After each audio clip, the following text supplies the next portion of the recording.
The ceiling split open at 11:47 p.m. on a Tuesday, and the world James Robinson had carefully rebuilt over 3 years came apart in less than 60 seconds. Water poured through the plaster in sheets, not drops, thick, rust-colored torrents that hit the hardwood with the sound of something breaking.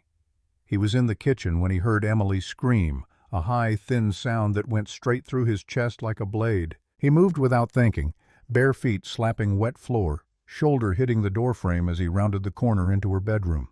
She was sitting up in bed, soaked blankets tangled around her legs, both hands pressed to her chest.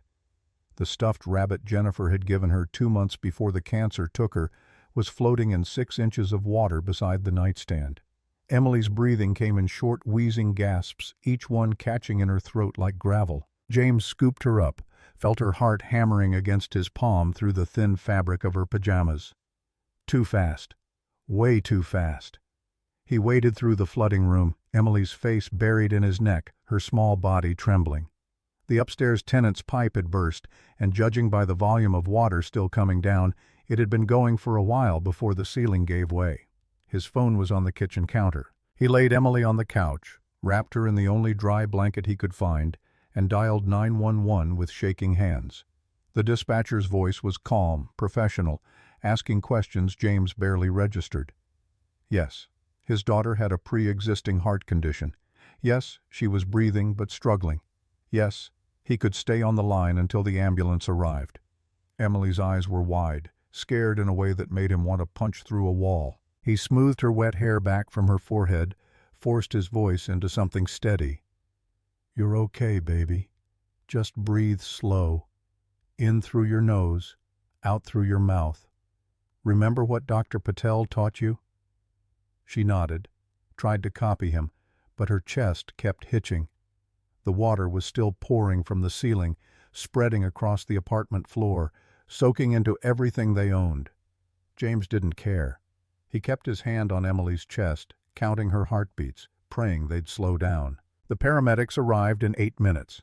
They moved fast, professional, asking the same questions the dispatcher had. James gave them Emily's medical history in clipped sentences. Congenital heart defect, diagnosed at 18 months, surgery scheduled for 6 months out, current medications, last cardiology appointment 2 weeks ago. One paramedic hooked Emily up to a portable monitor while the other prepped an oxygen mask. The numbers on the screen made James's stomach drop. Heart rate 156, blood pressure elevated, arrhythmia pattern irregular. They loaded Emily into the ambulance. James climbed in behind her, still barefoot, still in the t-shirt and sweatpants he'd been wearing when the ceiling came down. The ride to the hospital was 12 minutes that felt like 12 hours. Emily kept her eyes on him the whole time, her small hand gripping his with surprising strength. He talked to her the entire way, telling her about the treehouse he was going to build in Michael's backyard once they found a new place to live, how they'd paint it purple because that was her favorite color, how she could help pick out the wood at the hardware store. The emergency room doctor was young, efficient, and didn't waste time on pleasantries. She examined Emily, checked the monitor readings, asked more questions. James answered on autopilot, watching his daughter's face for any sign that things were getting worse. After 20 minutes, the doctor pulled him aside, her expression carefully neutral. The arrhythmia was triggered by acute stress. Her heart's working too hard, and given her condition, that's dangerous. We're going to keep her overnight for observation, run some tests in the morning. James nodded, trying to focus through the exhaustion and adrenaline crash. But there's something else you need to know. Dr. Patel's been monitoring Emily's progression, and based on tonight's episode, the timeline just changed. The surgery can't wait 6 months anymore. You're looking at 6 weeks, maybe 8 at the outside. After that, the risk of permanent damage goes up significantly. The words hit like a fist to the gut. 6 weeks. The surgery cost $85,000. Insurance covered $40,000. James had $52,000 in savings, scraped together over 3 years of overtime shifts and skipped meals, and saying no to everything that wasn't absolutely necessary. He'd been banking on having 6 more months to save the remaining amount, maybe pick up extra weekend work, figure something out. 6 weeks. He thanked the doctor, went back to Emily's bedside, She was half asleep already, the oxygen and medication doing their job. He pulled the chair close, took her hand, and tried to think through the sudden mess his life had become. No apartment. Surgery timeline moved up, still short $5,000 even if he drained his entire savings account. His phone buzzed. Text from Michael Anderson, his business partner and the closest thing to family James had left besides Emily. Just heard about the flood. You guys okay? Where are you? James texted back the hospital name, said they were fine, told Michael he'd call in the morning. Then he turned his phone face down on the bedside table and stared at the ceiling tiles, counting them until the numbers blurred together and he couldn't remember what he was counting anymore. The building inspector showed up at the apartment at 9 the next morning. James had been there since 7 after leaving Emily in the hospital with a nurse who promised to call if anything changed.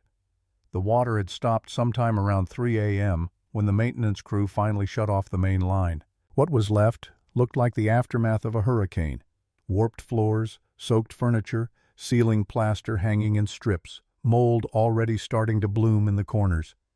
The inspector was a middle-aged woman with a clipboard and the kind of tired eyes that said she'd seen worse. She walked through the apartment methodically, taking photos, making notes, not speaking except to ask James clarifying questions about the timeline. When she finished, she handed him a pink form. Units uninhabitable. Foundation damage from the water volume, possible structural compromise in the load-bearing walls. You've got 48 hours to remove your belongings, then the landlord's sealing it off until repairs are complete. James looked at the form, at the big red condemned stamp across the top. How long until it's fixed? The inspector shrugged. That's between you and the property owner. Could be months, could be never, depending on what the engineers find. She left. James stood in the middle of what used to be his living room, doing math in his head that didn't work no matter how many times he recalculated. First month, last month, and security deposit on a new apartment would run at least $6,000. He couldn't touch the surgery money, which meant he had exactly $0 available for housing and 48 hours to figure something out. His phone rang. Michael, tell me you're not standing in that apartment right now. James turned in a slow circle, taking in the destruction. I'm getting our stuff. Man, leave it. Come crash at my place. Angela won't mind. You've got a baby coming in 3 months. You don't have room. We've got a couch. It's yours as long as you need it. James closed his eyes, felt the words stick in his throat. I appreciate it, really, but I can't impose like that. It's not imposing, it's what family does. I'll figure something out. Michael was quiet for a moment. When he spoke again, his voice had an edge James recognized. Frustration mixed with the kind of concern that came from watching someone make the same mistakes over and over. You've been figuring things out alone for 3 years. Maybe it's time to let somebody help. I am letting you help. I'm taking the couch for a few days while I line something up. James, I've got to pack. I'll call you later. He hung up before Michael could argue. Then he stood there for another 5 minutes, staring at his phone, knowing he'd just lied to one of the only people in the world who gave a damn whether he lived or died. The couch at Michael's place was brown leather, worn soft in the middle and exactly 6 feet long. James was 6'2". He spent 2 weeks sleeping diagonal with his feet hanging off the edge, telling himself it was temporary, that he'd find something soon. Emily took the guest bedroom, the one Michael and Angela had been using for storage.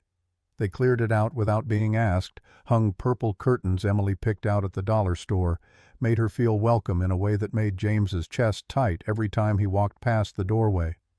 Angela was 7 months pregnant, moving slow, one hand always resting on her belly. She made extra at dinner without making it obvious, left leftovers in containers marked with Emily's name, asked about school and friends and what books Emily was reading with the kind of genuine interest that meant she actually listened to the answers. James tried to contribute, bought groceries, fixed the leaking sink in the bathroom, repaired the loose board on the back porch. But every act of reciprocation felt inadequate, measured against the weight of being someone's burden. Michael worked with James at Structured Solutions, a mid-sized engineering firm that specialized in commercial building inspections.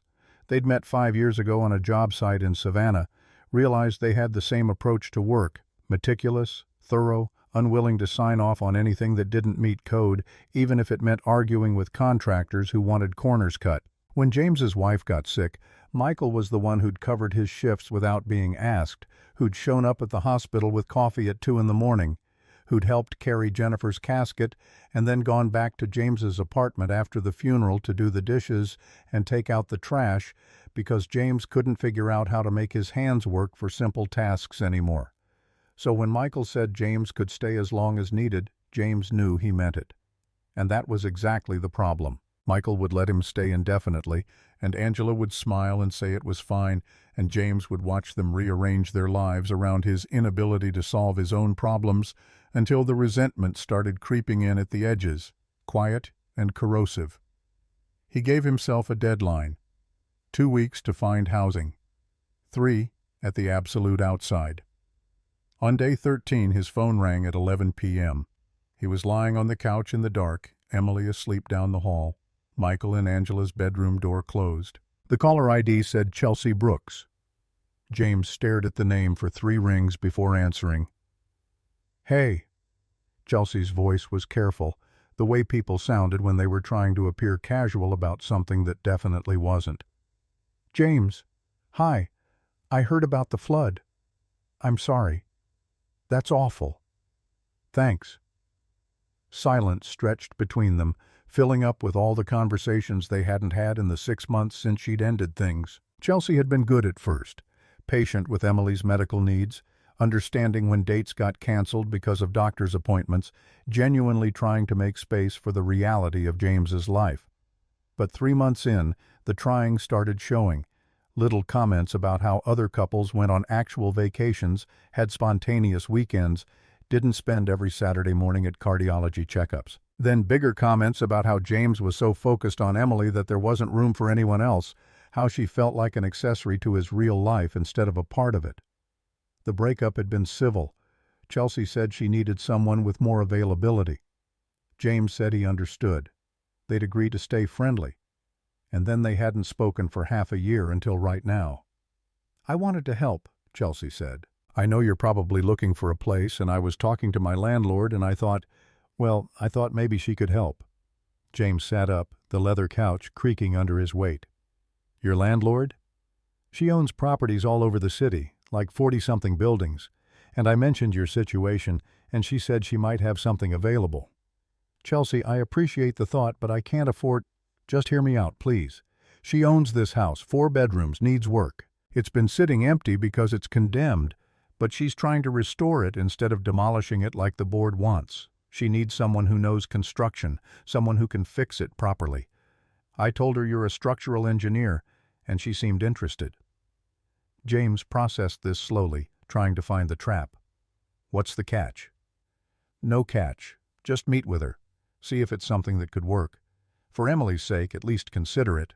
The last part landed exactly the way Chelsea meant it to, right in the center of every decision James had made for the past 6 years. "Who is she?" "Elizabeth Carter. Runs Carter Properties. I've been renting from her for 2 years. She's fair, doesn't jerk people around. I really think this could be good for you." James looked at the dark living room, at his duffel bag of clothes in the corner, at the blanket folded neatly on the arm of the couch where Angela had left it this morning. "Okay, I'll meet with her." "Thank you. I'll text you the office address. Tomorrow morning?" "I've got a site inspection at 8. Afternoon would be better." "I'll let her know. And James, I really am sorry about everything." He wasn't sure if she meant the flood or the breakup or something else entirely, so he just said thanks and ended the call. The next morning, James dropped Emily at school, drove to the inspection site in Midtown, and spent 4 hours checking load calculations on a new apartment complex that was trying to pass with foundation work that wouldn't hold up in a strong wind. He documented everything, wrote up the violations, and sent the report to the contractor knowing it would delay the project by at least 2 months and cost the developer a significant amount of money. The site manager called him obstinate. James called it doing his job. He picked Emily up from school at 3, took her for ice cream because she'd gotten an A on her spelling test, listened to her talk about her friend Maya's upcoming birthday party and whether purple or silver streamers would look better in the gym. Then he drove her back to Michael's place, made sure she had her homework started, and headed to Carter Properties. The office was downtown, third floor of a renovated historic building that had probably been beautiful once and now just looked expensive. The lobby had marble floors and the kind of furniture that was meant to be looked at rather than sat in. James checked in with the receptionist, a woman in her 50s with reading glasses on a chain who looked him up and down with the sort of clinical assessment that said she'd already decided whether he belonged there. "Mr. Robinson, I'll let Miss Carter know you're here."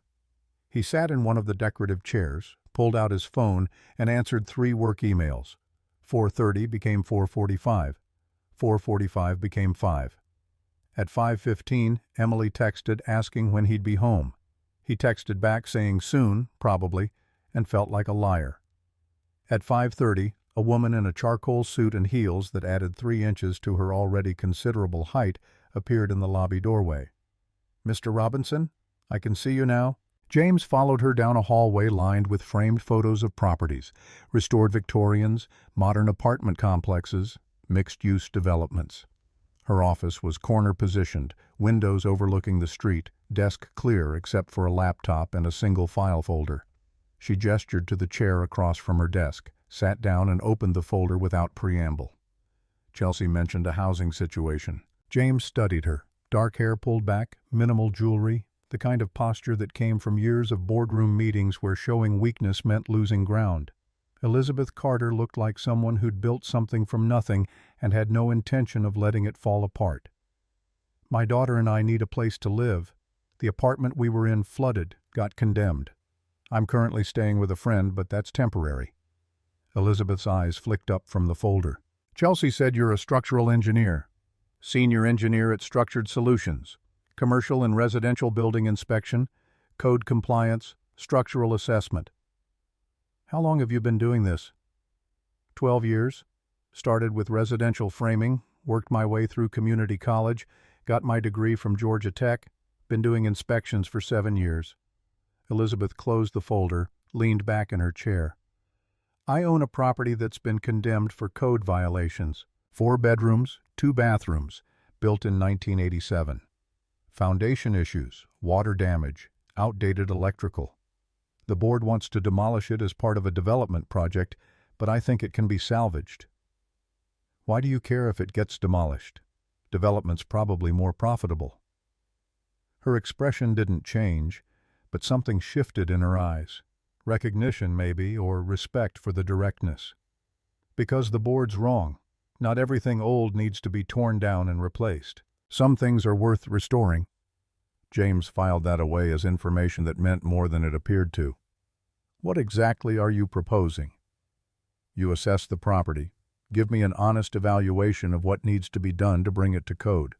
If it's salvageable, you do the work. In exchange, you and your daughter can live there rent-free for 2 years, plus I pay you $30,000 for the labor." The number hit him like cold water. $30,000 would cover the surgery gap and then some.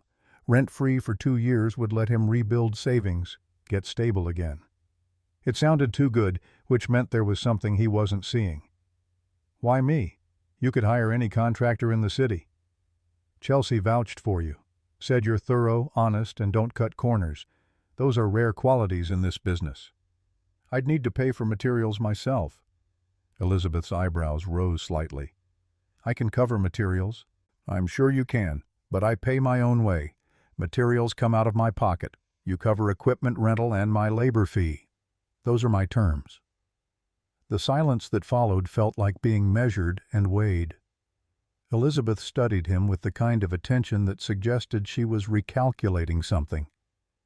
"May I ask why?" James met her gaze without flinching. "Because I need to maintain my dignity, Ms. Carter. I won't be someone's charity case.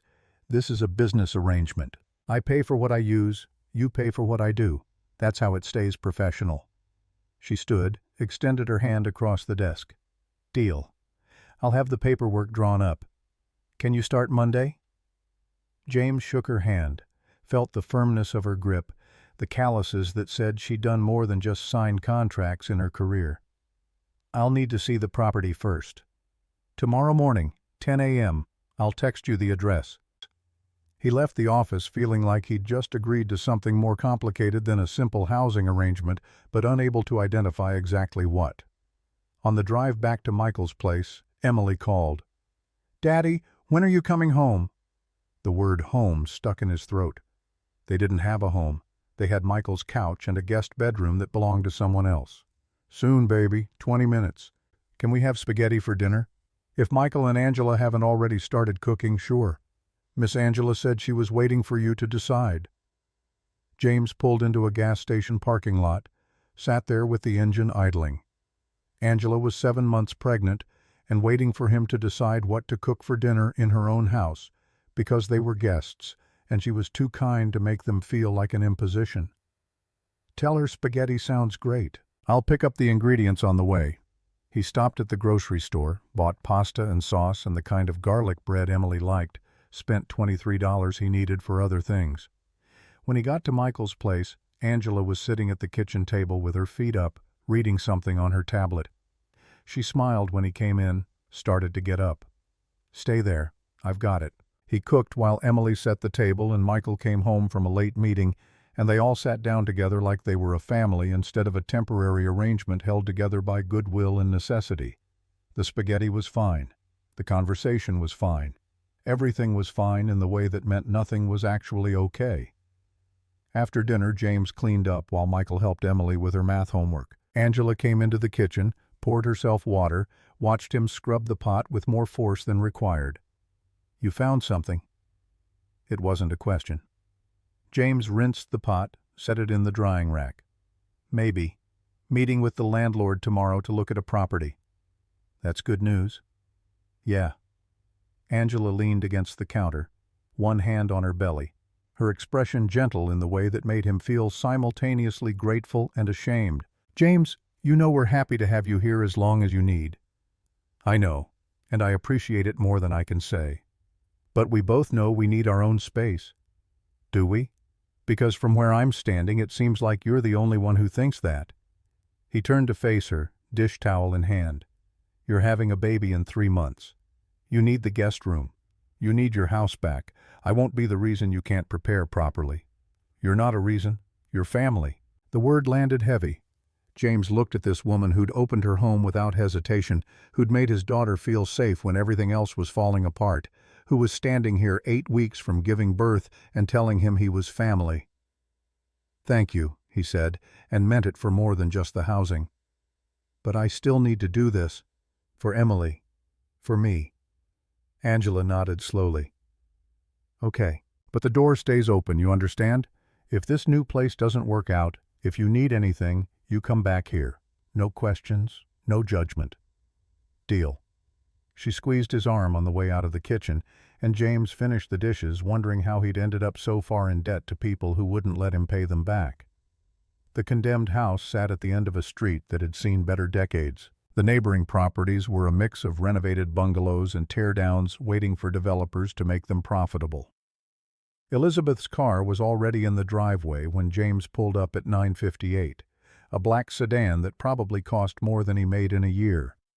She was standing on the front porch, file folder in hand, wearing jeans and a blazer that somehow made work clothes look like a deliberate choice rather than a necessity. James got out of his truck, grabbed his inspection kit from the back, and met her at the steps. "Morning." "Good morning. The key's being temperamental. Give me a second." She wrestled with the lock, and James used the moment to study the exterior. Vinyl siding dated but intact. Windows boarded up with plywood that had weathered gray. Foundation visible above the overgrown grass showed settlement cracks, nothing catastrophic but definitely problematic. The porch boards flexed under his weight. Water damage, probably termites. The door finally gave. Elizabeth pushed it open, and the smell hit immediately. Mold, stagnant water, decades of neglect compressed into something almost solid. James stepped inside, flicked on his flashlight even though weak morning light filtered through gaps in the boarded windows. The interior matched the exterior's promise of disaster. Water stains bloomed across the ceiling in abstract patterns. The hardwood floors had warped into gentle hills. Drywall showed dark patches where moisture had been living for months or years. James walked through slowly, testing boards, checking corners, taking photos on his phone. Elizabeth followed at a distance, not speaking, letting him work. He appreciated that. People who understood that assessment required silence, that interruption broke concentration.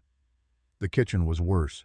Cabinets sagging off the walls, countertop buckled. Sink fixtures crusted with mineral deposits and something that might have been rust or might have been something biological. The floor had a distinct slope toward the back corner. James knelt, pressed his hand flat against the vinyl, felt the give beneath it. Foundation settled, probably undermined by water drainage. Need to check the crawl space. He found the access panel in the hallway closet, pulled out his headlamp, and squeezed through. The crawl space was cramped, 4 feet of clearance at best, the earth beneath damp and smelling of rot. He army crawled toward the corner where the floor had been sloping, shined his light on the support pier. There. The concrete footer had shifted, dropped maybe 3 inches, causing the floor joist to sag. Not terrible. Correctable with hydraulic jacks and proper shimming. But time-consuming, and that was before addressing whatever had caused the settlement in the first place. He worked his way around the crawl space perimeter, documenting cracks, checking for termite damage, noting where the insulation had disintegrated. 40 minutes later, he emerged covered in dust and cobwebs. Elizabeth handed him a bottle of water without comment. He drained half of it, wiped his mouth with the back of his hand. Foundations salvageable, needs underpinning work, new footers in 2 locations, sister the compromised joists, plumbing's shot. I'd recommend complete replacement rather than trying to patch. Electrical panels undersized, hasn't been updated since original construction. You'll need a full rewire to meet current code. How long would this take? James did rough math in his head, factored in working alone versus having help, permits, and inspection scheduling. 6 weeks if everything goes smooth, 8 more likely. That's working full days, 6 days a week. And the cost? Materials and equipment. Ballpark? $12,000 in materials, another $3,000 for equipment rental. Could run higher depending on what we find once walls start coming down. Elizabeth walked to the window, looked out at the overgrown yard. The board gave me 90 days to prove this property can be restored or they're voting to demolish it. We're at day 43. 47 days. That's tight but doable if we start immediately. She turned back to him. You said we. James realized his mistake half a second after the word left his mouth. Figure of speech. I meant if I start immediately. Do you have help lined up? Because 6 weeks of full-day work seems ambitious for one person. I'll manage. Elizabeth studied him with that same measuring expression from yesterday. Mr. Robinson, I'm offering you $30,000 in free housing. The least you can do is be honest about whether you can actually deliver. I can deliver. I've been doing this kind of work since I was 16. My father taught me framing, foundation work, all of it before I had formal training. I'm thorough, I'm fast, and I don't sign off on anything that's not solid. You'll get your certificate of occupancy before the deadline. What about your daughter? Chelsea mentioned she's 6. James felt his jaw tighten. Emily's in school during the day. I'll work then, pick her up at 3, finish what I can in the evenings while she does homework. That's not sustainable for 8 weeks. It's what I've got. The silence stretched. Elizabeth crossed her arms, her expression shifting into something he couldn't quite read. Frustration, maybe, or calculation. I'll have my assistant contact you about the paperwork. If you need anything, call the office. She left. James stood in the empty house, in the smell of mold and failure, and wondered what exactly he'd just agreed to. He spent the rest of Saturday making lists. Materials needed in order of priority. Timeline broken down by week, then by day. Permit applications that would need filing. Inspection checkpoints that couldn't be skipped. The math worked if nothing went wrong, which meant the math probably didn't work. Sunday morning he took Emily to the hardware store. She picked out paint colors for her future bedroom, purple obviously with white trim. James priced lumber, pipe, wire, drywall, all the unglamorous fundamentals that turned condemned into livable. He added it up 3 times, kept getting the same number.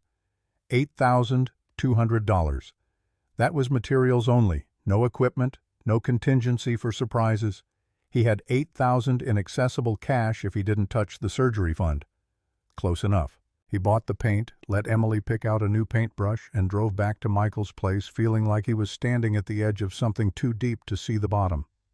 Monday morning at 7, James pulled up to the condemned house with his truck bed full of tools and his savings account $200 lighter. Elizabeth's car was already there. Again. She was sitting on the porch steps with 2 coffees from the place downtown that charged $5 a cup. She handed him one. "Cream, no sugar. Chelsea said that's how you take it." James accepted the coffee, tried not to think about Chelsea and Elizabeth discussing his beverage preferences. "You didn't need to do this." "I know. I wanted to. Consider it a peace offering for being short with you on Saturday."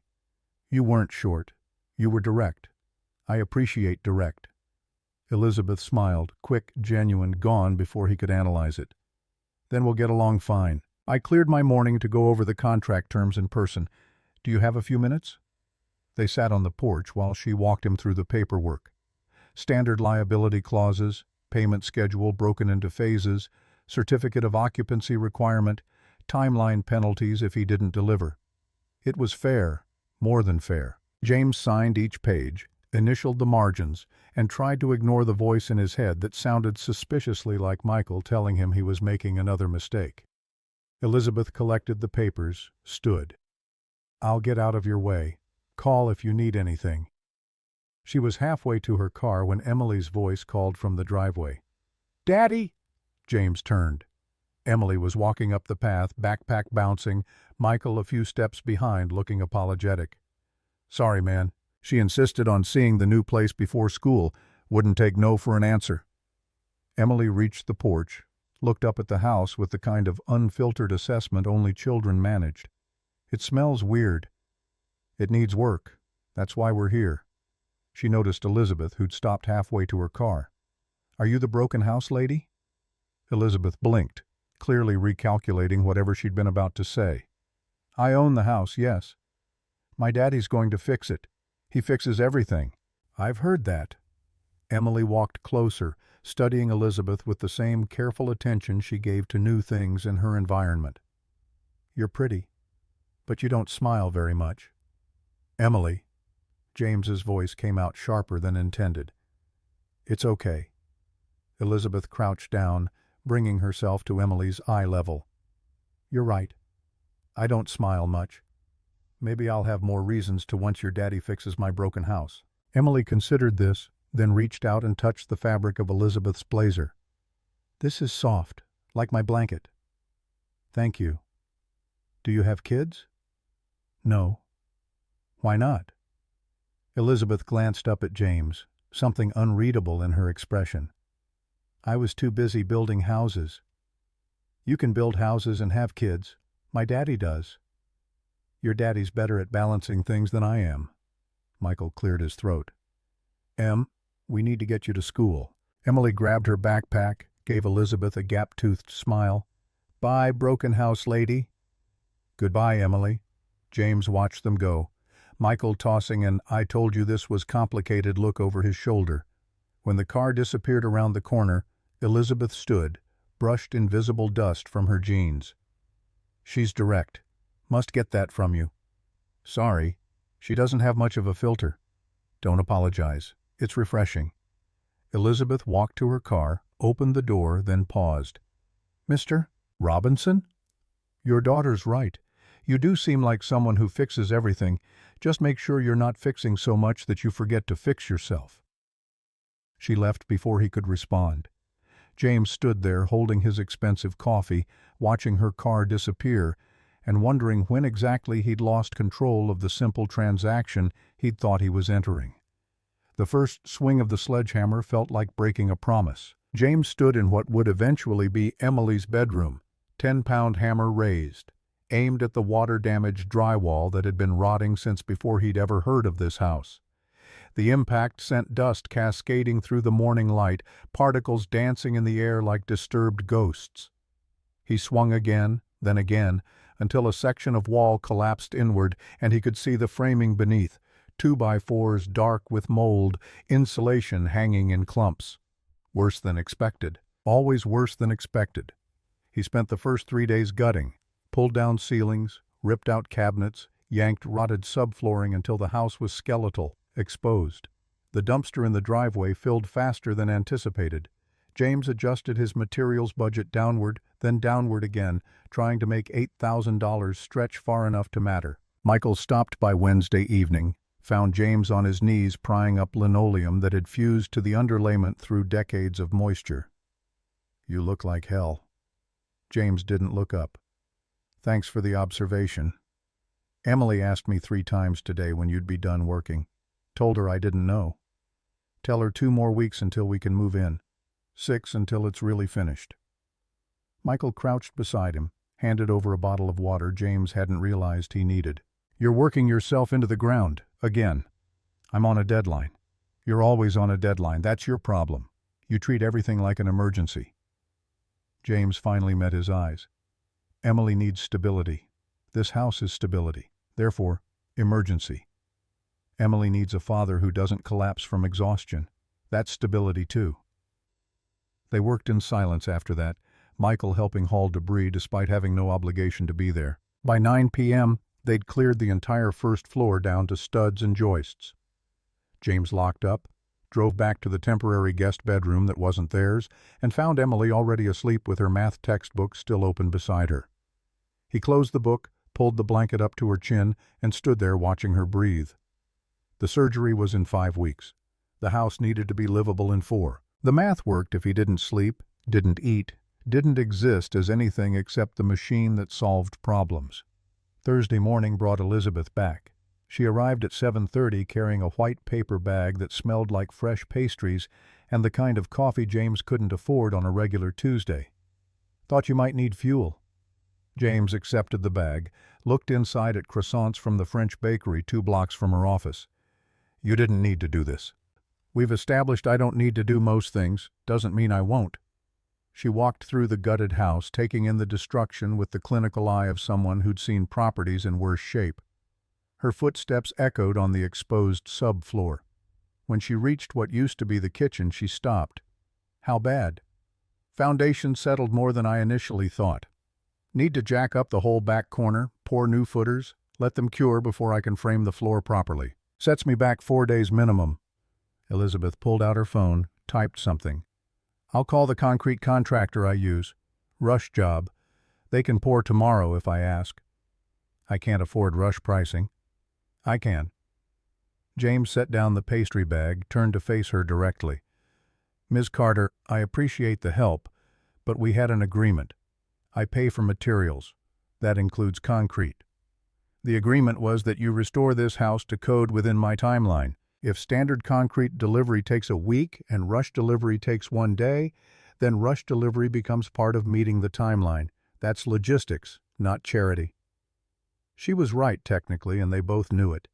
James also knew that accepting put him further in debt to someone who'd already given more than the contract specified. "Fine, but I'm paying the difference between standard and rush pricing." "Mr. Robinson, those are my terms. You want this done fast, I'll get it done fast. But I maintain my contribution to the process." Elizabeth studied him for a long moment, her expression shifting through calculations he couldn't track. "You're exhausting, you know that?" "I've been told." "The concrete crew will be here at 6 a.m. tomorrow. Be ready." She left. James ate both croissants standing in the empty kitchen, tasting butter and wondering when exactly he'd started negotiating with someone who seemed determined to help him despite his best efforts to maintain distance. The concrete pour went smooth. The crew arrived on time, worked fast, and was gone by noon. James spent the afternoon running electrical conduit through the walls, mapping circuits, triple-checking load calculations. At 2:30, his phone rang. Emily's school. His heart stopped before the teacher even spoke. "Mr. Robinson, Emily's fine, but she had an episode in PE class. We've called for an ambulance as a precaution." He was in his truck before the sentence finished, doing 45 in a 30 zone, trying not to imagine the worst, while his brain insisted on showing him every possible catastrophic outcome. The ambulance was pulling away when he reached the school. He followed it to the hospital, parked illegally, ran through the emergency entrance doors, already rehearsing explanations to doctors who'd want to know why he hadn't been more careful, more vigilant, more present. Emily was sitting on an examination table when he found her, oxygen mask over her face, eyes red from crying. James pulled her against his chest, felt her small hands grip his shirt. "I'm sorry, Daddy. I'm sorry." "Shh. You didn't do anything wrong, baby. Nothing at all." The doctor came in 15 minutes later, not their regular cardiologist, but an ER physician who looked too young to be trusted with life or death decisions. She pulled up Emily's chart on a tablet, scanned through readings. Heart rate spiked to 178 during physical activity. That's dangerous with her condition. The arrhythmia's getting more frequent. Dr. Patel's been consulting remotely. She's recommending we move the surgery up again. James felt the floor tilt beneath him. How far up? 2 weeks, maybe 3 at the absolute outside. After that, we're looking at potential for permanent damage to the heart muscle. The stress events are becoming too severe. 2 weeks. The house wouldn't be ready. They'd still be at Michael's, still temporary, still unstable. And none of that mattered because Emily's heart was failing faster than anticipated, and the surgery fund was still $3,000 short, even after draining every available penny. "Schedule it," James heard himself say. "Whatever the earliest slot is, take it." The doctor nodded, made notes. "We'll keep her overnight for observation. You can stay if you'd like." James stayed, pulled the chair close to Emily's bed, held her hand while she drifted in and out of sleep, aided by medication that kept her heart rate stable. Around 9 p.m., she woke up enough to focus on his face. "Are we still getting the purple room?" His throat closed. "Yeah, baby. Still getting the purple room." "When?" "Soon. Real soon." "Promise?" He kissed her forehead, tasted the salt of his own tears mixing with the hospital smell of antiseptic and recycled air. "Promise." She fell back asleep. James sat there until midnight, then called Michael, explained the situation in the kind of clipped sentences that meant he was holding himself together through pure force of will. "I'm coming to the hospital." "Don't. Stay with Angela. I've got this." "James, I've got this. I'll call you in the morning." He hung up before Michael could argue, then sat in the dark hospital room listening to the steady beep of Emily's heart monitor and doing math that didn't work no matter how he rearranged the numbers. Surgery in 2 weeks meant pulling money that didn't exist. The house wouldn't be ready, which meant they'd stay at Michael's, which meant imposing for another month minimum. And underneath all of it, the knowledge that he'd failed at the one job that actually mattered, keeping his daughter safe. At 2 a.m., his phone buzzed. Text from Elizabeth. "Chelsea told me about Emily. I'm sorry. If you need anything, call." James stared at the message, trying to figure out when Chelsea had talked to Elizabeth, why Elizabeth cared enough to check in, what anything meant when his daughter's heart was beating wrong and there wasn't enough money to fix it. He didn't respond. Just set the phone down and watched Emily sleep until the sun came up. The hospital discharged Emily Friday afternoon with a prescription for new medication that cost $200 and instructions to avoid strenuous activity until the surgery. James took her back to Michael's place, settled her on the couch with her favorite blanket, and made grilled cheese sandwiches neither of them had appetite for. Angela came home from her doctor's appointment, took one look at James's face, and sent him outside. "Go work on the house. I've got Emily. You need to not be here right now." "I should stay with her. She needs rest. You need to not fall apart in front of her. Go." He went, drove to the condemned house that was supposed to be their salvation, and threw himself into work with the kind of desperation that came from having nowhere else to put the fear. Framed walls, ran plumbing lines, wired outlets. Every task completed was one task closer to livable, one step closer to stable, one more brick in the wall between Emily and the chaos that kept trying to pull them under. Elizabeth showed up at 6 p.m., found him in the bathroom installing a new toilet flange. "I heard Emily's home." "Yeah." "How is she?" "Scared, tired. Her heart's giving up faster than the doctors predicted." Elizabeth sat on the edge of the tub, her expensive jeans getting dusty from the construction debris James hadn't bothered sweeping. "When's the surgery?" 2 weeks, maybe less." "Do you have the money?" The question hit like a physical blow. James tightened the bolt on the flange harder than necessary, felt the wrench slip, scraped his knuckles against the rough porcelain. "I'll figure it out." "That's not an answer." "It's the only answer I've got." She was quiet for long enough that James looked up. Elizabeth was watching him with an expression he couldn't parse, concern mixed with something that looked uncomfortably like understanding. "Let me help." "No." "James, no. We have a contract. You pay me for work. I do the work. That's the extent of our arrangement. I won't take money for my daughter's surgery like it's some kind of bonus." "It's not a bonus. It's what any decent human being would offer. And I'm telling you no." "I appreciate the thought, genuinely, but I need to handle this myself." Elizabeth stood, brushed dust from her jeans. "You're going to work yourself to death trying to handle everything yourself. Then I'll die with my dignity intact." The words came out harsher than intended. Elizabeth flinched slightly, then her expression hardened into something professional and distant. "Fine. I'll respect your boundaries. But when this blows up in your face, don't say nobody tried to help." She left. James finished installing the flange, then sat on the bathroom floor surrounded by tools and broken tile and the crushing weight of having pushed away the only person offering a lifeline. Saturday brought Chelsea. She appeared at the house around 10 a.m., holding a coffee James hadn't asked for and wearing the kind of careful smile that meant she'd rehearsed this conversation. "Thought you could use a break." James accepted the coffee out of reflex, tried to remember the last time he'd actually wanted to see her. "I'm on a deadline." "I know. I also know Emily's surgery got moved up, and I know you're probably scrambling to figure out the money." Warning bells went off in his head. "Chelsea, if you're here to offer—" "I have $45,000 in savings. Take it. For Emily." The number was so absurdly perfect that it took him a full 3 seconds to process. "Where did you get $45,000? "Trust fund matured last year. I've been sitting on it trying to figure out what to do with it.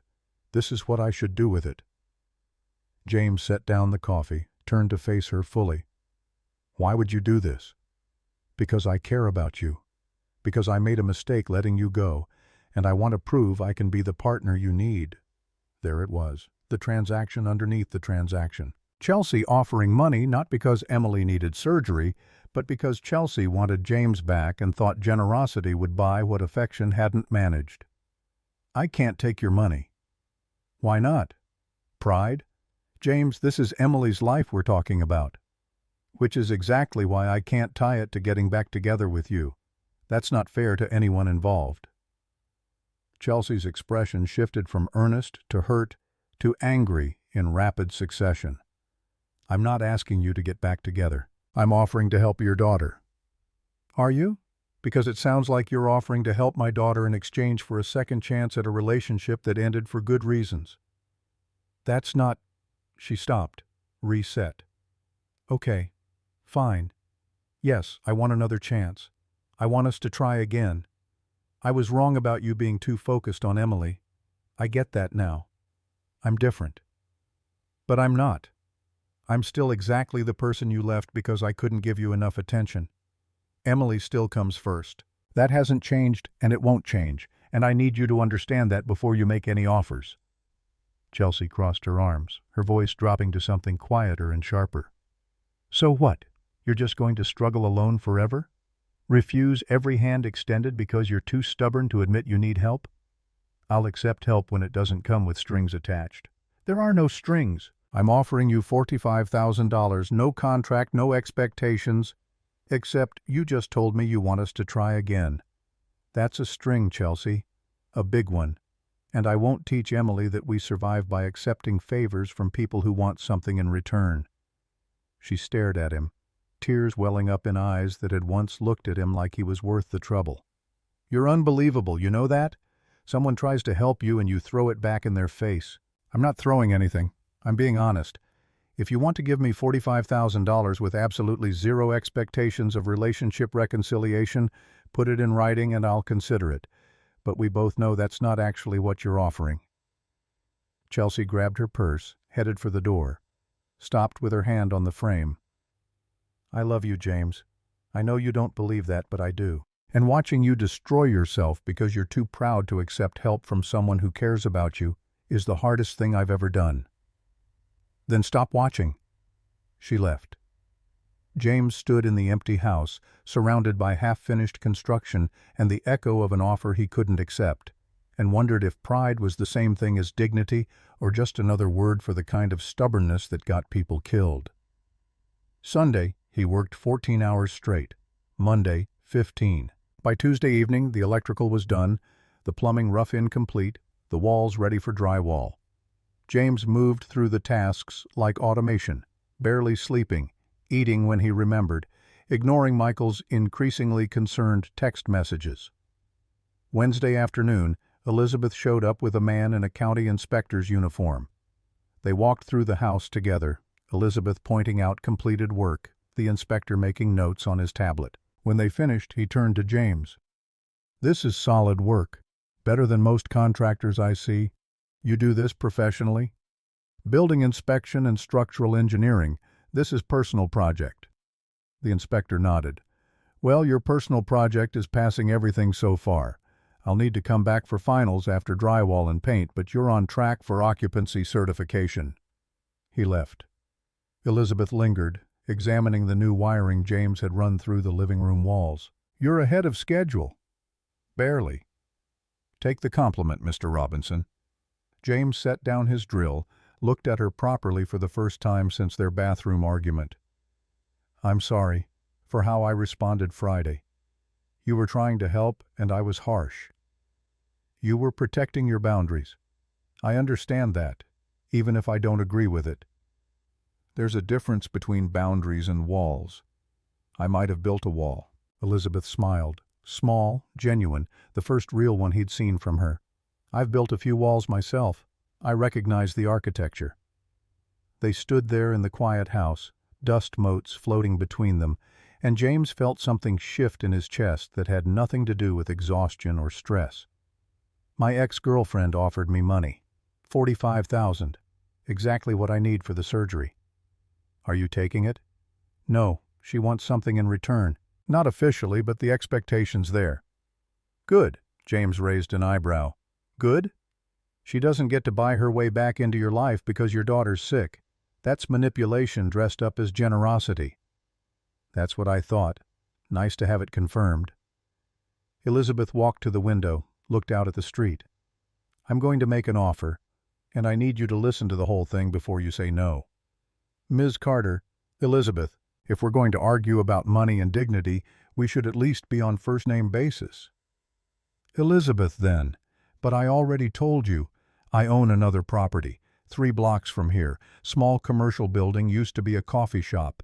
It's been empty for 6 months. I need someone to assess it for code violations before I can list it. That's a legitimate job requiring your professional expertise. I'll pay you $5,000 for the assessment and report." James processed this slowly, looking for the trap. $5,000 is high for a basic assessment. It's a complicated property. Potential foundation issues, outdated commercial electrical, possible asbestos in the ceiling tiles. Could take you a full week to do properly. I could do it in 2 days. Then consider it very well-paid work. Point is, it's a legitimate job. Not charity, not a favor. An actual contract for your actual expertise. The offer was too convenient, too perfectly timed, too exactly the amount he needed. James knew it. Elizabeth knew he knew it. But it was also technically real work, technically within the bounds of professional services. "When would you need it done?" "This weekend, before Emily's surgery, so you have the money when you need it." James ran the numbers again. 5,000 plus his current savings got him within striking distance. He could pull a small personal loan for the remaining gap, pay it back over 6 months from his regular salary. "I'll do it, but I want a proper contract. Scope of work, deliverables, payment terms, all of it official. I'll have it drawn up by tomorrow." She left. James finished wiring the last outlet, then sat on the floor with his back against the studs and his phone in his hand. He pulled up his banking app, looked at the numbers that hadn't changed despite his hoping otherwise, and made a decision. He called the hospital, spoke to the financial services department, and asked about payment plans. The woman on the other end was kind, patient, and explained that they could structure the $45,000 over 36 months at 8% interest if he could put 20% down immediately. $9,000 down. He had $8,000 in savings. The $5,000 from Elizabeth's assessment job made $13,000, which was more than enough. It meant being in debt for 3 years. It meant no room for emergencies, no savings buffer, no financial security. But Emily would have her surgery, and James would keep his dignity intact, and that was worth the trade.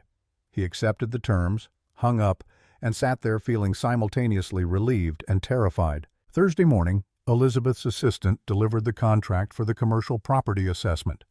James read through it twice, found it exactly as described: legitimate scope of work, fair terms, payment on completion of report. He signed it, scanned it back, and felt the weight shift slightly from crushing to merely unbearable. Friday, he spent 8 hours at the commercial property Elizabeth owned. It was exactly as complicated as she'd described. Foundation cracks in 3 locations, electrical panel that belonged in a museum, asbestos tiles that would cost a fortune to remediate properly. James documented everything with the same meticulous attention he gave to projects that paid a tenth as much, because thoroughness was the price of keeping this transaction professional. Saturday, he delivered the 30-page report to Elizabeth's office. She was waiting, pulled out her checkbook immediately. "This is exceptional work, more than I expected." "You paid for thoroughness. I delivered thoroughness." She handed him the check. $5,000. James folded it, put it in his wallet, and tried not to think about how much easier life would be if he could just accept generosity without analyzing the motivations underneath. "Thank you. Genuinely. This helps more than you know." "You're welcome. How's Emily?" "Scared. Surgery's Tuesday morning. She asked me last night if it would hurt." "What did you tell her?" "That she'd be asleep, that the doctors were the best in the state, that I'd be there when she woke up. All the things you say when the truth is you're terrified and helpless and praying to a God you're not sure you believe in." Elizabeth's expression softened into something James hadn't seen before.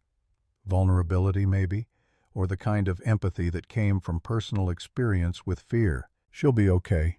Kids are stronger than we give them credit for." "I hope you're right." He left before the conversation could get deeper, drove to the bank, deposited the check, and watched his account balance climb to $13,208. Still not enough, but close enough to make the payment plan work.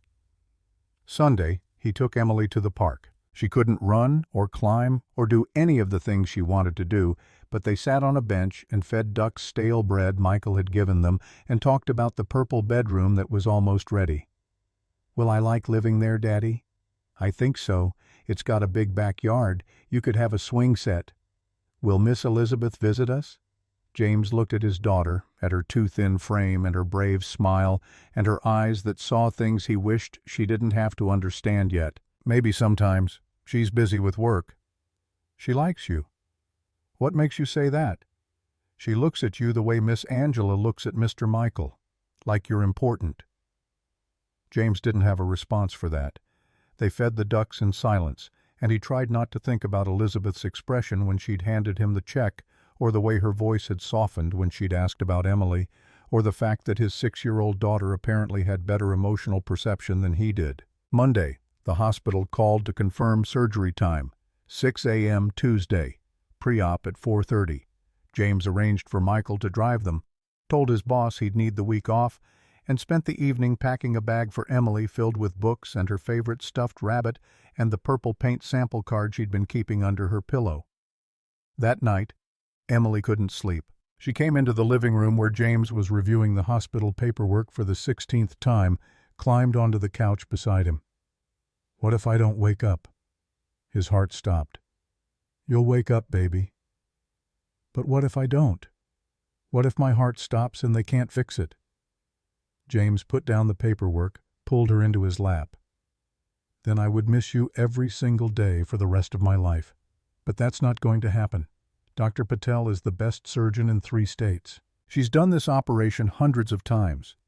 You're going to wake up with a fixed heart, and we're going to go home to our new house, and you're going to have that purple bedroom you've been planning. Promise?" He kissed the top of her head, breathed in the smell of her strawberry shampoo and the faint antiseptic scent that had been clinging to her since the hospital visits became frequent. "Promise." She fell asleep against his chest. James held her, watching late-night television with the sound off, and tried to believe the promises he'd just made. Tuesday morning came too fast and too slow simultaneously.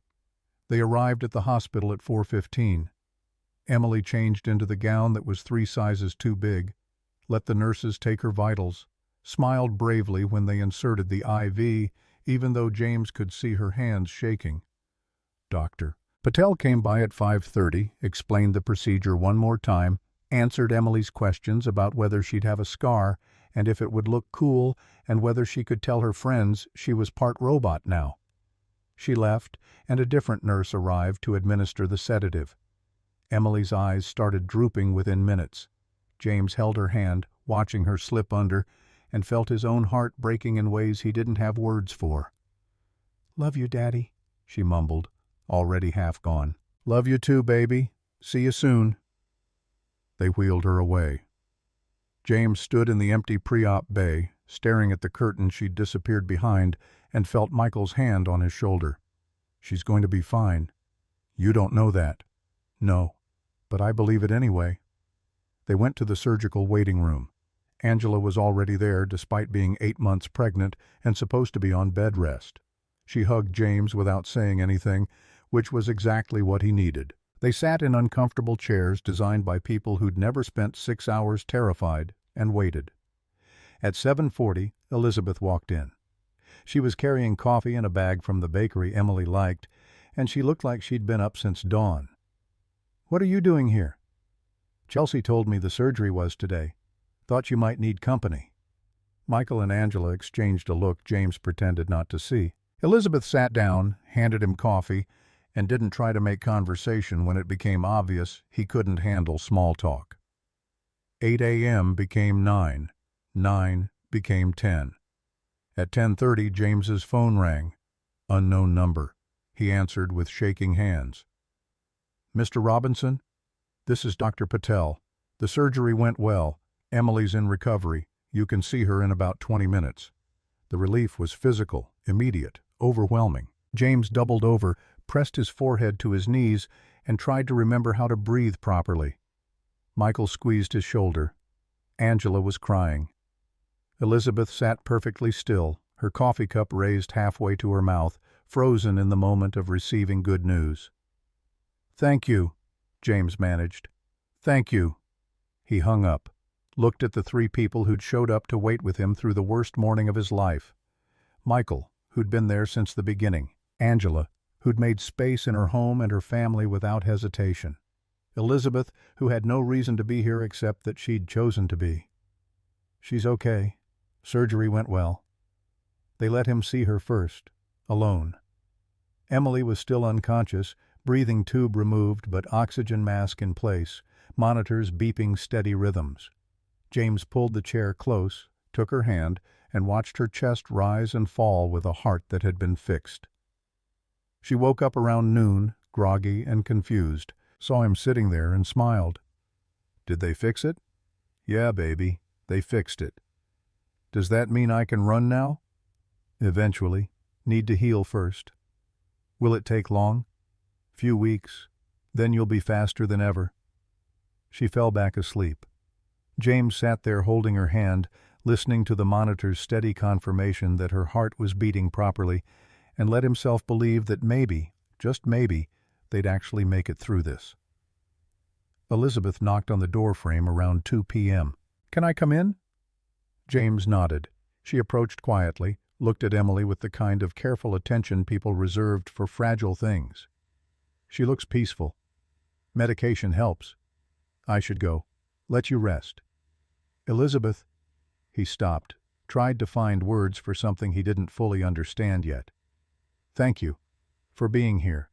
For the assessment job. For everything." She met his eyes, and something passed between them that felt significant in ways James was too tired to analyze. "You're welcome. Call me when she's released. I want to know she's okay." She left. James sat with his daughter in the quiet hospital room and thought about purple bedrooms and swing sets and the woman who'd offered help in the only way his pride would allow him to accept it. Emily came home from the hospital on Thursday with a 14-inch scar down her chest and instructions to avoid strenuous activity for 6 weeks. James carried her from the car to Michael's guest bedroom, settling her against pillows Angela had arranged into a nest. The first 3 days were medication schedules and careful monitoring, watching for signs of infection or complications that would send them back to the emergency room. By Sunday, Emily was restless, asking when they could move to the new house, complaining about being bored, demanding to know why she couldn't at least go outside. James took it as a good sign. Sick kids didn't complain about restrictions. Healing kids did. Monday morning, he returned to the condemned house for the first time in 9 days. The drywall had been delivered while he was at the hospital, stacked in the living room under protective plastic. James stood in the doorway, looking at the half-finished walls and exposed ceiling joists, and felt the deadline pressing down like physical weight. 3 weeks to make this livable. 3 weeks until the 90-day window closed and Elizabeth's board voted on demolition. 3 weeks to prove he could finish what he'd started. He pulled on his work gloves and got started. The drywall went up faster than anticipated. James had hung enough sheets over the years that the process was muscle memory. Measure, cut, screw into studs, tape the seams. By Wednesday evening, the walls were up. Thursday, he started mudding, the tedious work of smoothing joint compound, letting it dry, sanding, repeating until the seams disappeared and the surface was flawless. Elizabeth stopped by Friday afternoon, found him covered in white dust and squinting at a ceiling corner that wasn't quite level. "It's looking good." James wiped his forehead with the back of his hand, probably just smearing more dust. "It's functional. Good comes later. How's Emily?" "Healing. Wants to run around. I keep telling her 2 more weeks minimum." "That must be hard, telling a 6-year-old to be patient." "Everything's hard with a 6-year-old. That's just standard operating procedure." Elizabeth walked through the rooms, running her hand along the fresh drywall. When she reached what would be Emily's bedroom, she stopped. "Purple? What?" "The walls. You're painting them purple, right?" "That was the deal. Emily picked the color 3 weeks ago. I've got the paint in the truck." Elizabeth pulled out her phone, typed something. "I'm sending you a link. Interior designer, I know. She specializes in kids' rooms. Might have ideas beyond just purple walls." "I can't afford a designer." "She owes me a favor.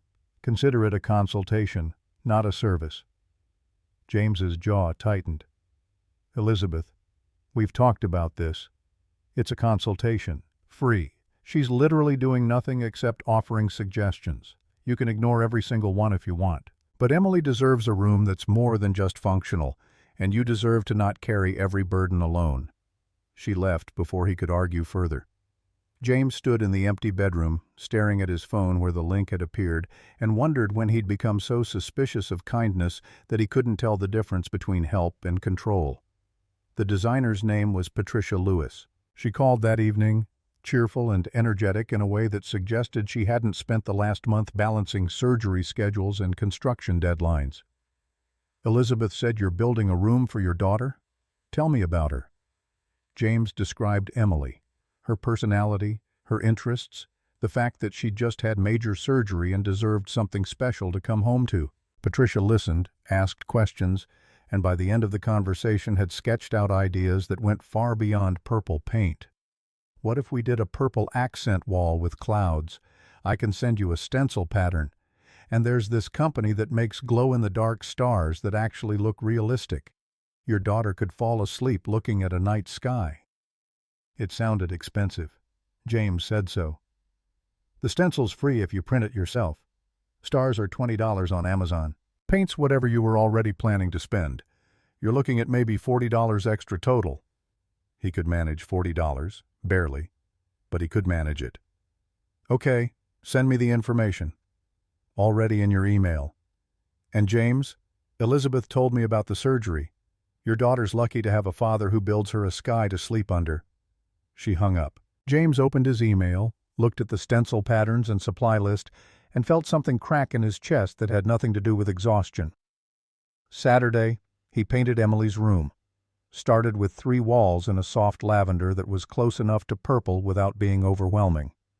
The 4th wall, the one Emily would see from her bed, got the deep purple she'd picked out originally. Then he spent 6 hours carefully stenciling clouds in white, layering them until they looked three-dimensional, like you could reach out and touch them. Angela brought Emily by around 4 p.m. against James's protests. "She's been asking all week. 5 minutes won't hurt." Emily walked into her new room, still moving carefully, one hand pressed to her chest where the scar was healing. She stopped in the doorway, stared at the walls. "Daddy, you made clouds." "I had help. Designer gave me the pattern." "Can I touch them?" "Paint's still wet. Tomorrow, maybe." Emily walked around the room slowly, examining every corner. When she reached the window that overlooked the backyard, she turned to face him. "This is the best room ever." James's throat closed. Angela smiled from the doorway, one hand on her very pregnant belly, and mouthed, "Good job." They left. James spent another 2 hours applying the glow-in-the-dark stars to the ceiling in constellation patterns he'd looked up online.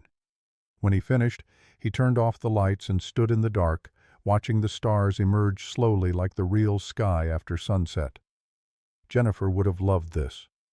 The thought came without warning, sharp and painful.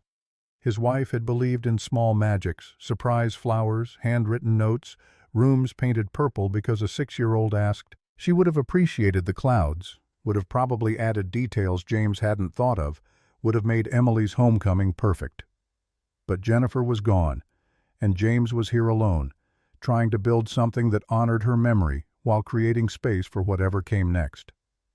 He locked up the house and drove back to Michael's, arriving after 9. Elizabeth's car was in the driveway.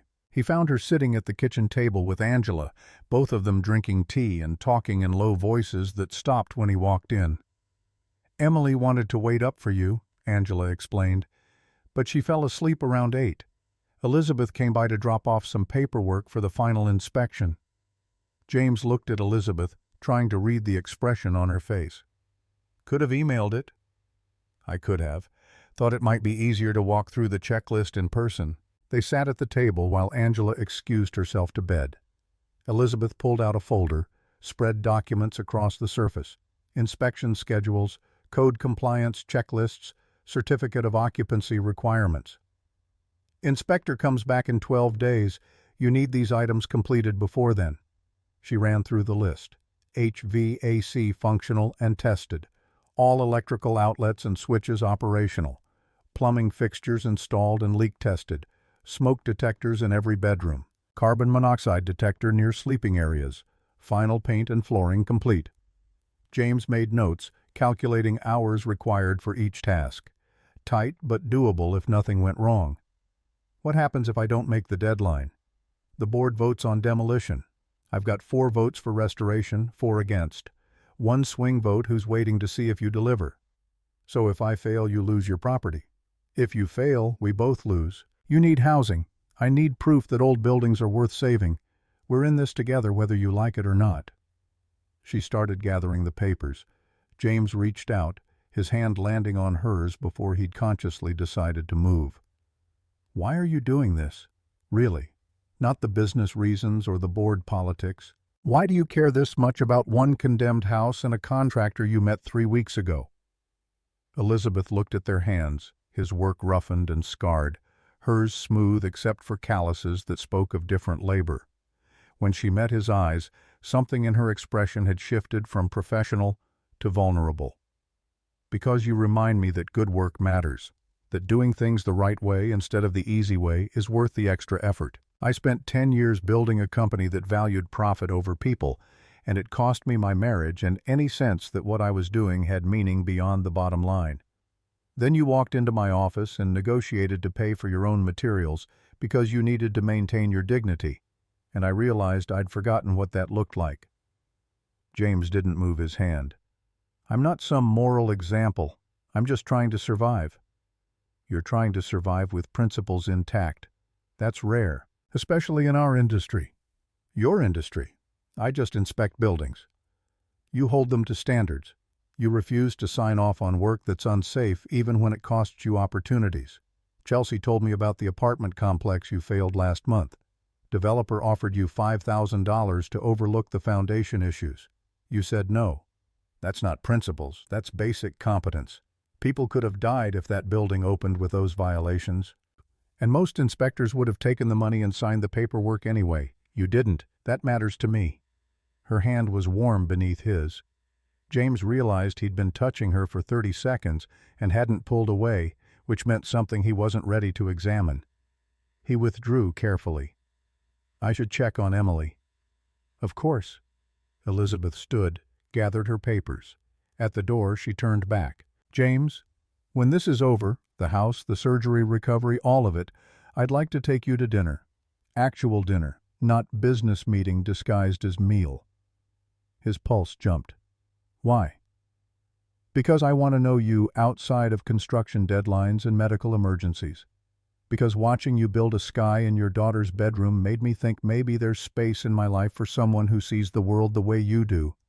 She left before he could respond. James stood in the quiet kitchen, staring at the table where her hand had been under his, and tried to figure out what he was supposed to do with the knowledge that Elizabeth Carter wanted to know him. Sunday morning brought Richard Martinez. James was installing kitchen cabinets when a black Mercedes pulled into the driveway and a man in expensive casual wear emerged. 50s, fit, the kind of confident that came from never being told no. You must be the contractor. James Robinson? That's me. The man extended his hand. Richard Martinez. I'm on the board of Carter Properties. James shook his hand, noting the grip that was slightly too firm, the smile that didn't reach the eyes. What can I do for you, Mr. Martinez?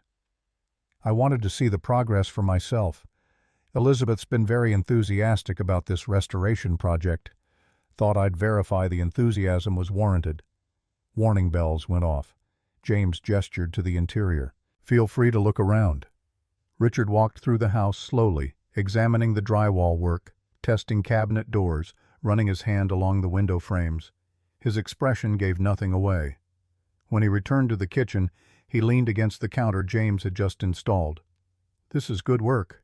Better than I expected, honestly. Thanks.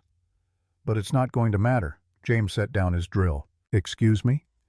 The board's voting to demolish regardless of whether you get your certificate of occupancy.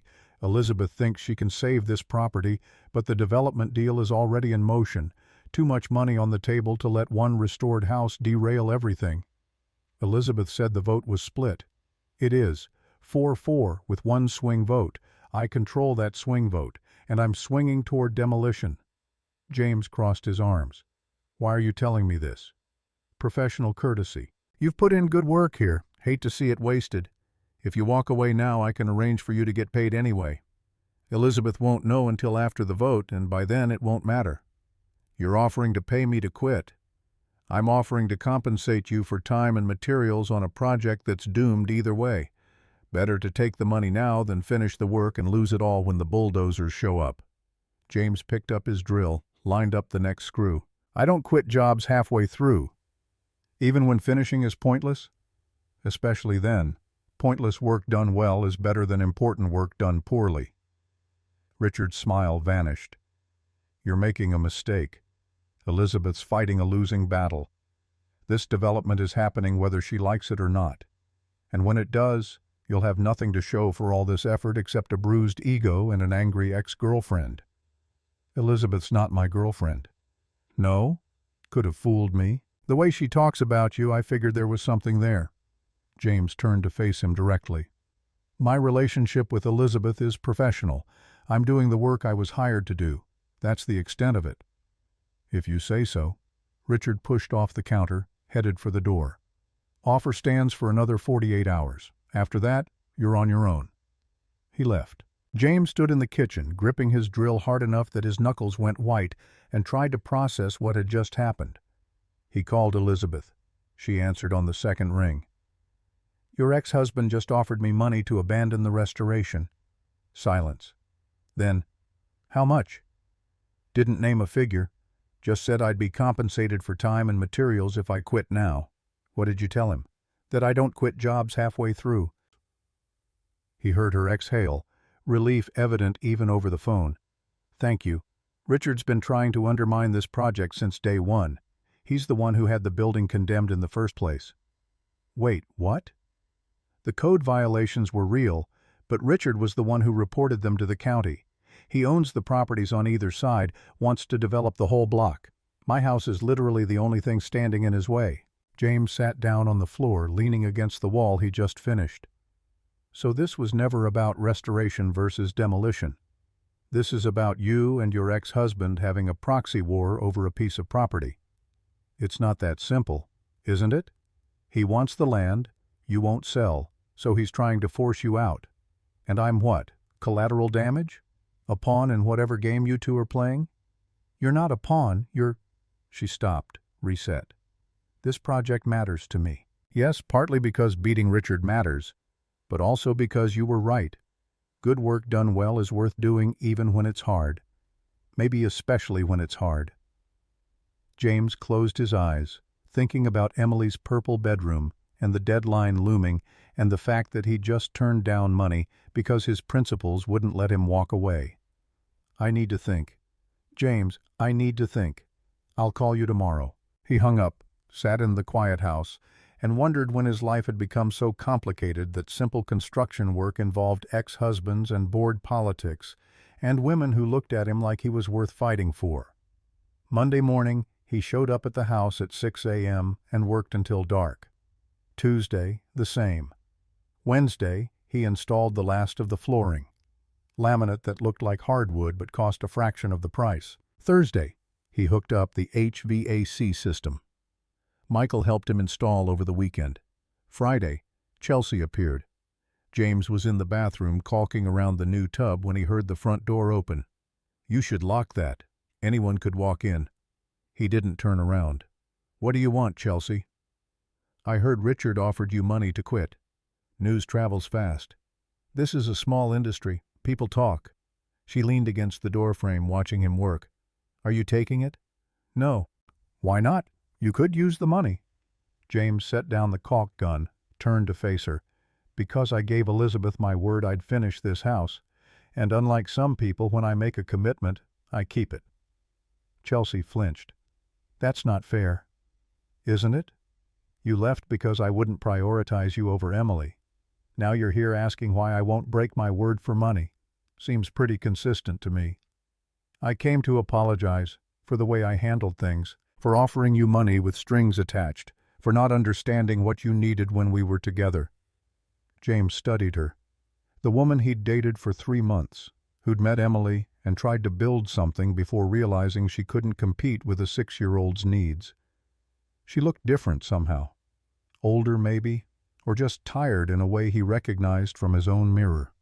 "Apology accepted, but if you're here hoping we can try again..." "I'm not.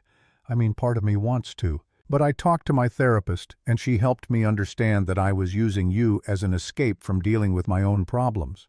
You were stable and competent and good with Emily, and I thought maybe if I attached myself to that, I'd become stable too. That's very self-aware. It's very expensive therapy." She smiled, sad and genuine. "I just wanted you to know I'm sorry, and that I'm working on being better. We're all working on something." She left. James finished caulking, tested the tub for leaks, and tried to remember when his life had become a revolving door of women apologizing for various infractions. Saturday morning, Elizabeth showed up with coffee and the final inspection schedule. "Inspector Thomas Clark, Tuesday at 9 a.m. If he signs off, I can file for the certificate of occupancy immediately. Board votes Thursday." James took the coffee, grateful for the caffeine. "And if the board votes to demolish anyway? Then I'll fight it. File an injunction, appeal to the county, whatever it takes." That's a lot of effort for one house. It's not about the house. It's about proving Richard doesn't get to bully me into selling just because he wants to develop the block. James sipped his coffee, watching her face. "And if you win, what happens to this place?" "You and Emily live here rent-free for 2 years like we agreed. After that, we renegotiate based on whatever makes sense." "That's a terrible business decision. You could get market-rate rent for a restored property like this." "I could, But then I'd just be another landlord maximizing profit, and you'd just be another tenant struggling to make rent. I'd rather be someone who kept her word to a man who built a sky in his daughter's bedroom." The words settled between them, weighted with implications James wasn't ready to unpack. He looked at the house, finished now except for final details, and thought about all the ways a simple construction project had become something more complicated. "Elizabeth, when this is over, I know. Dinner. Real dinner, not business." She smiled, nervous in a way he'd never seen from her. "Unless you've changed your mind." "I haven't. But I need you to understand something first. Emily comes first, always. Not sometimes, not usually, always. If that's a problem, it's not a problem. It's why I want to have dinner with you in the first place." She left. James stood in his almost finished house and tried to imagine a future that included more than just survival. Sunday, he installed the final smoke detector. Monday, he touched up paint in Emily's room, hung curtains Angela had helped him pick out, and arranged the furniture he'd bought second-hand: the purple bed frame, the white dresser, the bookshelf waiting to be filled with stories. Monday evening, he brought Emily to see the finished room. She walked in slowly, taking in every detail: the clouds on the walls, the stars on the ceiling that weren't glowing yet because daylight, the window seat James had built where she could read. "It's perfect, Daddy." "Yeah? Can we move in tomorrow?" "Maybe Wednesday, after the inspector says it's safe." She hugged him, careful of her healing chest. James held his daughter in the room he'd built for her and thought about all the ways love was just construction by another name, taking broken pieces and making something whole. Tuesday morning, Inspector Clark arrived at 8:45. He spent 3 hours going through every detail, testing outlets, checking water pressure, examining the foundation work in the crawlspace, verifying smoke detector functionality. James followed him through the house, answering questions, providing documentation for permits and materials. At noon, Clark stood in the living room, clipboard in hand. "This is exceptional work, Mr. Robinson. Everything's to code. Most of it exceeds code. I'm signing off on occupancy." Relief hit like a physical force. "Thank you." "You did this mostly alone?" "Had some help with the heavy lifting, but yeah, mostly alone." "You should be proud. This restoration is what the county wants to see more of: old properties brought back to standard instead of demolished. I'll file the paperwork today. You should have your certificate by end of week." He left. James called Elizabeth, told her the news. "That's wonderful. I'll call the board chair, request an emergency meeting before Thursday's scheduled vote. If we can present the certificate of occupancy immediately, it strengthens our position." "Will it be enough?" "I don't know, but it's more than we had yesterday." Wednesday morning, James and Emily moved into the house. Michael helped haul boxes while Angela supervised from the couch, too pregnant now to do much except offer encouragement. They worked through the afternoon, unpacking Emily's things first: clothes in the dresser, books on the shelf, her collection of stuffed animals arranged on the bed. That night, Emily fell asleep in her new room under glow-in-the-dark stars. James sat on the floor beside her bed, watching her breathe, and felt something in his chest unclench for the first time in months. Thursday morning, Elizabeth called at 7. "Emergency board meeting at 10. Can you be there?" "Why would I need to be there?" "Because you're the one who did the work. Your testimony carries weight. Please, James, I need you."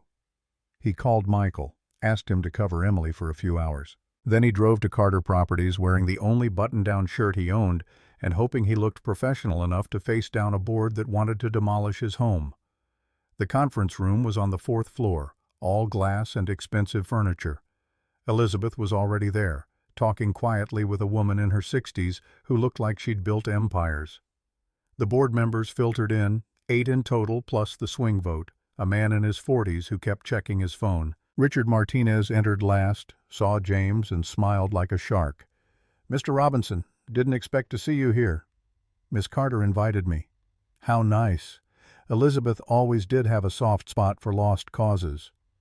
The board chair called the meeting to order. Elizabeth presented first, laying out the restoration timeline, the work completed, the certificate of occupancy that had been filed with the county. This property is now habitable and compliant with all current codes. It demonstrates that restoration is viable for the other properties in the development area. I'm requesting the board vote against demolition and approve a revised development plan that incorporates restored buildings. Richard leaned forward. The revised plan would cost 40% more and take twice as long to complete. The original demolition plan is more efficient and more profitable. Efficiency isn't the only consideration. Community impact matters. Preserving architectural heritage matters. To you, not to the bottom line. The swing vote, a man named Thomas Green, raised his hand. I'd like to hear from Mr. Robinson. He's the one who did the actual restoration work. James stood, aware of every board member's eyes on him. I'm a structural engineer. I've been doing building inspections for 7 years. When I first saw this property, it was condemned with significant code violations. Foundation settlement, outdated electrical, compromised plumbing.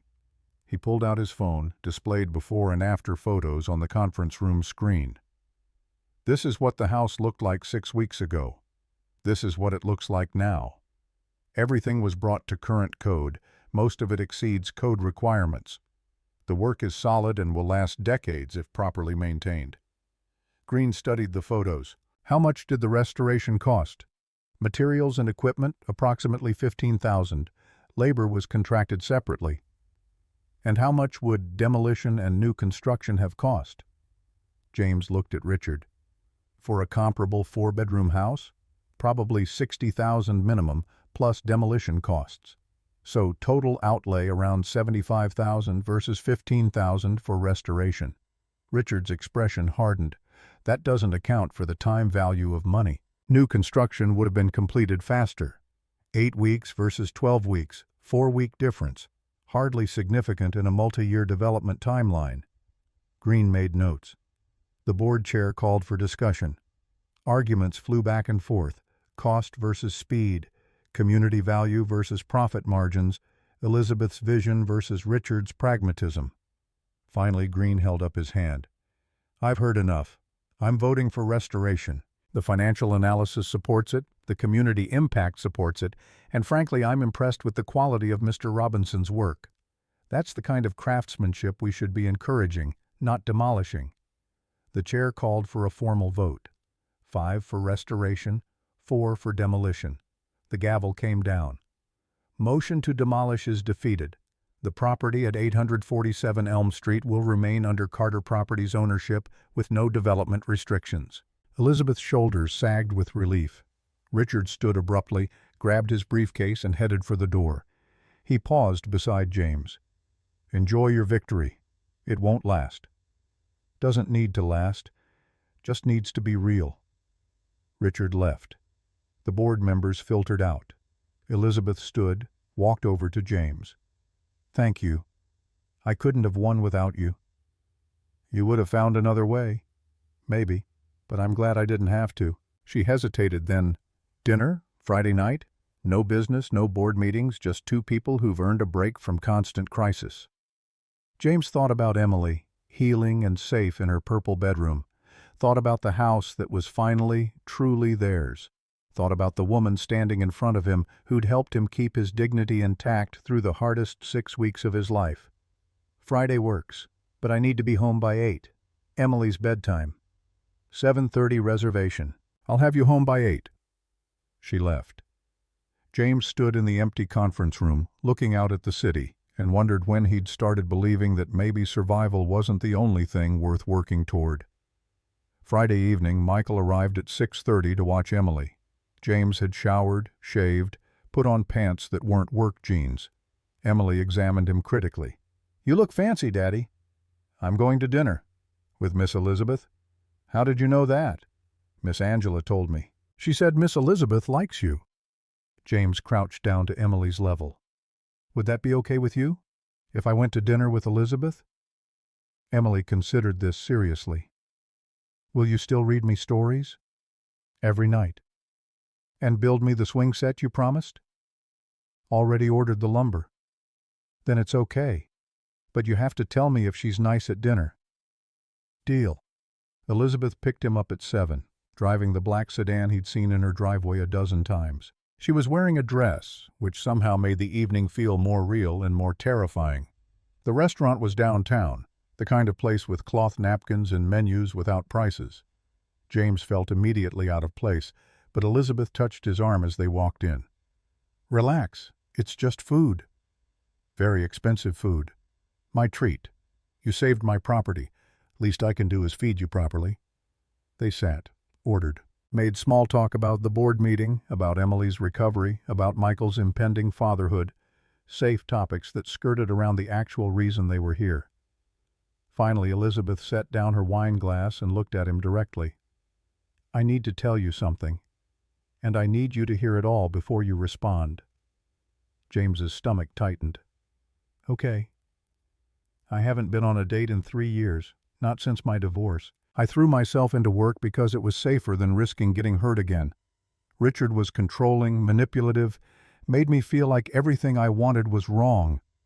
When I finally left, I promised myself I'd never let someone have that kind of power over me again." She paused, gathering courage.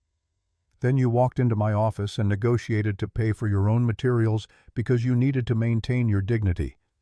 And I realized I'd been confusing independence with isolation. You showed me that letting someone in doesn't mean losing yourself." James didn't know what to say. Elizabeth reached across the table, took his hand. "I know this is complicated.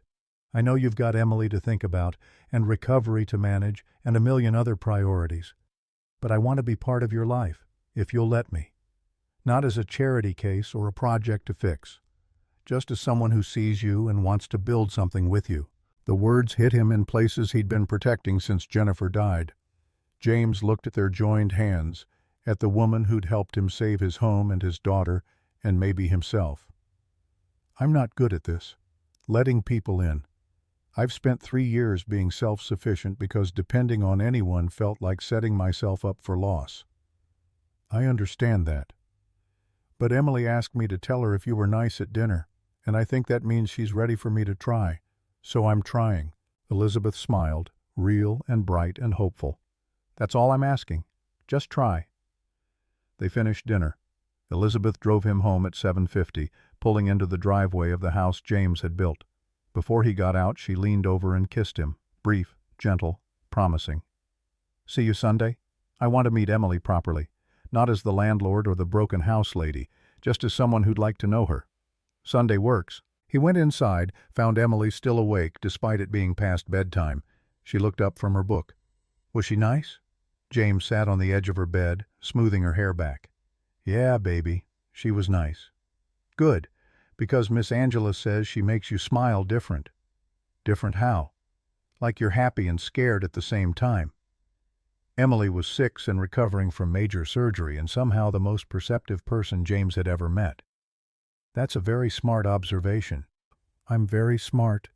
She yawned, snuggled deeper into her pillows. "Daddy, I think Mommy would like her too." The words landed like a benediction. James kissed Emily's forehead, turned on the glow-in-the-dark stars, and sat watching his daughter fall asleep under the sky he'd built. Sunday afternoon, Elizabeth arrived with flowers for Emily and uncertainty in her eyes. Emily met her at the door, examined the flowers critically. "Purple ones, those are my favorite." "I remembered." And they spent the afternoon in the backyard, Elizabeth watching while James and Emily measured out where the swing set would go. Emily gave detailed instructions about height and angle and how many swings were required. Elizabeth offered suggestions that Emily actually considered, which James took as a good sign. Later, while Emily napped, Elizabeth and James sat on the back porch drinking iced tea. "She's wonderful." "She's something," James smiled. "Stubborn, opinionated, too smart for her own good. Wonder where she gets that." They sat in comfortable silence watching the afternoon light shift across the yard. Elizabeth reached over, took his hand. "I meant what I said Friday, about wanting to build something with you." "I know, and I meant what I said about trying. That's enough. For now, that's enough." Emily appeared in the doorway, rubbing sleep from her eyes. "Are you staying for dinner, Miss Elizabeth?" Elizabeth looked at James. He nodded. "I'd love to." They made spaghetti together, James cooking, Emily setting the table, Elizabeth helping with both while asking questions and listening to Emily's stories about school and friends and the stars on her ceiling. It felt natural, easy, like pieces fitting together without force. After dinner, Emily insisted Elizabeth see her bedroom. They climbed the stairs, Emily leading the way, talking about the clouds and the colors and how her daddy had made everything perfect. Elizabeth stood in the center of the purple room, looking at the glow-in-the-dark stars just beginning to emerge as twilight fell. "It's beautiful, Emily. Your daddy did an amazing job. He always does. He fixes everything."